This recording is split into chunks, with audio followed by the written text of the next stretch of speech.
And so as I'm swiping to the left, I'm swiping through all the photos. One thing I notice is he's very lean in comparison to how puffy his face is. And so if you see somebody that's exceptionally lean but has a round face, that is very likely going to be because they're on performance-enhancing drugs. Coach Greg, in today's video, I'm going over various questions, comments, concerns from Reddit. We got guys who they're pretending that they're natural when they're not. I'm going to explain exactly how we know that they're not natural just by looking. Also, guys with their chest insertions wrong. Going to give you the tips. How do you fix this? Can you fix this? And so let's get right into this. And so we got this guy. He says, just turned 19. And so as soon as you see that, I'm thinking, okay, maybe I shouldn't be looking. Has reminiscence of sites barely 18. Legal, this, legal, just turned 19. And so you're looking at his physique and thinking, yeah, that's pretty damned impressive, but is he in fact natural? The guy claims that he's natural, and I'm going to tell you how we know that he's not natural. And when I say no, he's not natural, I mean there's still a 1 in a million chance that he actually is natural, but for the most part, this is what I'm looking at. And so as I'm swiping to the left, I'm swiping through all the photos.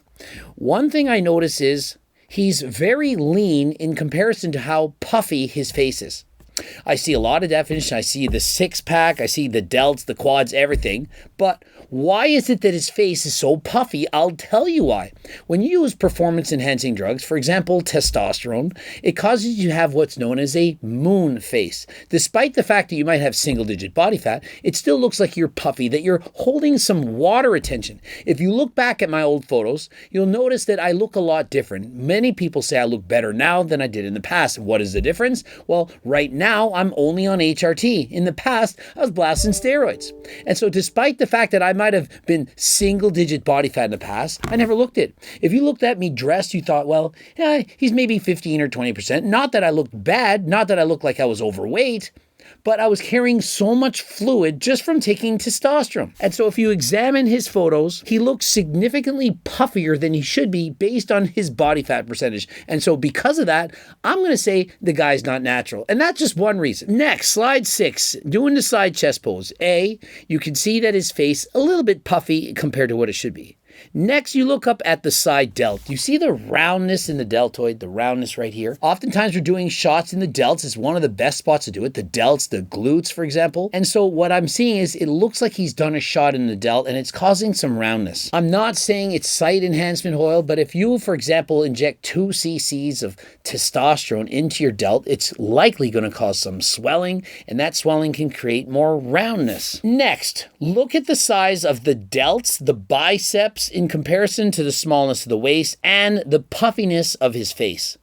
Do you see how much mass he has in the deltoid? Do you see how much muscle he has in his arms? That is not conducive to a guy who's barely 19 years of age and 100% natural. To be this lean, to have that much muscle, starting to stride in the delt, he would look a little bit more gaunt.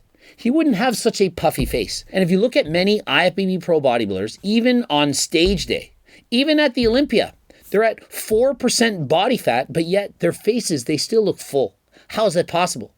When you lower your body fat percentage, you have less fat in your cheeks, and so you begin to look a lot leaner. And so if you see somebody that's exceptionally lean but has a round face, that is very likely going to be because they're on performance-enhancing drugs. And when they're in their off-season, not using diuretics and perhaps at a normal body fat percentage, 10, 12, 15% body fat, their faces are going to look that much puffier than last time. Sick physique, but I doubt that you got it naturally. LMAO claims natural in multiple posts. That is a dead giveaway. He isn't natty. Now, I don't agree with this. I think it's perfectly okay to actually be natural and say that you're natural. And remember this, people are going to claim natty because they know that their physique actually looks so good that people aren't going to believe it. If you have a shitty physique, you're not going to say, I'm natty. People are going to write in the comment section, yeah, it's obvious. And so people with shitty physiques don't claim natty. People with amazing physiques, they claim natty because they know that most people are going to assume that they're not. And so just because somebody says natty doesn't mean that that's a dead giveaway that they aren't natural. And so, can you not use this logic? Does this not make sense? Just really think about it. No one with a shitty physique is going to post that they're natural because everyone's going to assume it. Anyone with an amazing physique, those are the ones that are going to have to post natty if they are in fact are natty because they want to point out that they're natural and they know that it's not likely. And so when you say, oh, anyone that says they're natural, I'm assuming that they're not. Well, it's because only the people with supreme level physiques are going to claim natural when they're not. So for example, back in the day when I was natural in my 20s, I would say the natural Samson. I'm smaller than last time, but I tend to beat out heavyweights in bodybuilding competitions. The reason I said natural is because I was. It wasn't because I was lying. It was because I was in fact natural. And so it's just that when you get a certain level of physique, you know that most people are going to assume that you're not natural. And so by just saying, hey guys, I just wanted to point out I'm also natural, it's so that you can give people the understanding that, hey, this is even more impressive than you think. You are impressed with this physique, but remember, it was done naturally. Body fat estimate, 266 pounds, 6'5", 20 years old. 6'5" and 266 at 20. I mean, can we not lay off the gear a little bit? Do we really need to be this jacked? Leave a chance for the rest of us. This guy's 6'5", I'm 5'6", but the money got me 6'5". You guys know that song. And so think of it. Why do you need to be on performance-enhancing drugs at the age of 20 when you're already 6'5"? You already got it made. And add to that 266 pounds. Now remember, the taller you are, the bigger your heart, technically, the harder they fall. And by that I mean the greater chance you're going to have an early death because you're so big. It's more effort and work on the heart, and so you got to be careful. And so do we really need to be on PDs if we're already 6'5" and already have this much muscle? Could we not at least try to do it natural till, I don't know, till we're 21? Really? Can we not wait a little bit? And so we check out the first photo. We can see the guy is very lean. He has a clearly defined six-pack. He's got quad separations. His upper body does appear to be more muscular than his legs, but very, very lean. Certainly below 15% body fat, and we haven't seen anything else. Next photo, he's doing a thigh and abdominal, and you can see the legs very lean, clearly separated. And in this pose, he's doing it 100% wrong. He's not flexing the abs proper. He's not blowing out all his air. He's not leaning forward at all, and so he just doesn't know how to properly execute the pose. And so you might be thinking, oh, maybe he's 14 or 15%, or maybe he's even a little bit higher, because I don't see crazy abs. He doesn't have crazy abs because he doesn't know how to flex them. And in the next pose, he's doing a front double bicep, and you can see he does in fact have abs. He's sucking them in a little bit. He's not blowing the air out, and he has fairly lean quads. This guy appears to be about 12% body fat, but remember, we don't see his back. If his back was fat or lean, it could be higher or lower than this. This already is a very lean physique. I would not go on a cut if I was this guy. I would also not lean bulk. I would probably just try to maintain.